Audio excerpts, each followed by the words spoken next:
আসসালামু আলাইকুম বন্ধুরা, আজ আমি আপনাদেরকে মহারাষ্ট্রের রেসিপি মটন কিমা করে দেখাবো।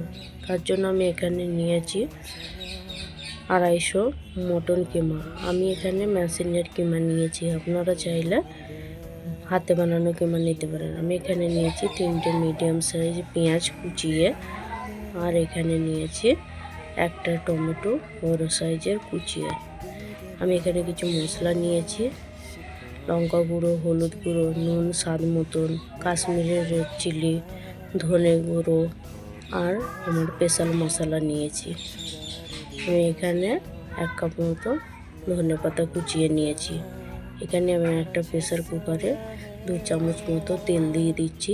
তেলকে ভালোভাবে হতে দেবো। তারপরে এতে দিয়ে দিচ্ছি পেঁয়াজ কুচি ভালোভাবে নেড়ে চেড়ে নেব।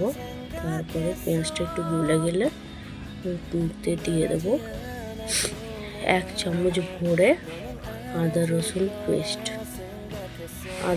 পেস্টকে কিছুক্ষণ নেড়ে চেড়ে নেব। তারপরে আমি ওতে দিয়ে দিচ্ছি কিমাগুলোকে দেওয়ার পর আমি কিমাটাকে ভালোভাবে নেড়ে চেড়ে নেব 5 মিনিট মতো। কিমা নেড়ে চেড়ে নেওয়ার পর তারপর আমি ওতে দিয়ে দেব সমস্ত গুঁড়ো মশলাগুলো আমি ঢেলে দিচ্ছি। এবার গুঁড়ো মশলা দিয়ে কিছুক্ষণ নেড়ে চেড়ে নেওয়ার পর আমি ওতে দিয়ে দিচ্ছি একটা বড় সাইজের টমেটো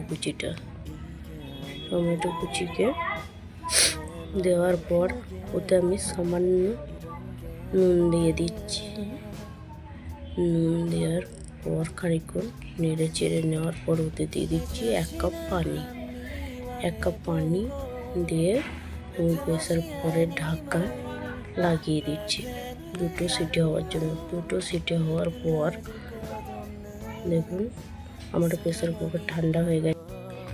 কত সুন্দর তৈরি হয়েছে দেখুন মটন কিমা। এবার আমি এই মটন কিমাতে দিয়ে দেবো একটা লঙ্কাকে ফাটিয়ে। এবার ওটা কিছুক্ষণ দেওয়ার পর ওতে দিয়ে দিচ্ছি আমি 1 চামচ ঘি। আপনাদের কাছে যদি বাটার থাকে তাহলে বাটার দিতে পারেন, আমার কাছে বাটার নেই তাই আমি 1 চামচ ঘি দিয়ে দিচ্ছি। তারপর আমি ওতে দিয়ে দিচ্ছি কুচানো ধনে পাতা দিয়ে কিছুক্ষণ নেড়ে নিয়ে তারপরে আমি এটাকে 5 মিনিট মতো ঢাকনা চাপা দিয়ে খানিকক্ষণ রেখে দেবো। তারপর দেখুন তৈরি হয়ে গেছে আমার মটন কিমা।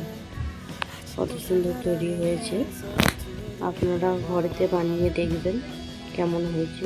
আমি একটু প্লেটে তুলে আপনাদেরকে দেখাচ্ছি। দেখুন কত সুন্দর তৈরি হয়ে গেছে মটন কিমা। আপনারা অবশ্যই ঘরে বানাবেন আর আমাকে কমেন্টে জানাবেন কেমন হয়েছে। আমার এই রেসিপিটা দেখার জন্য আপনাদেরকে অনেক ধন্যবাদ। আপনাদের চ্যানেলটিকে অবশ্যই সাবস্ক্রাইব, লাইক, কমেন্ট, শেয়ার করে দেবেন।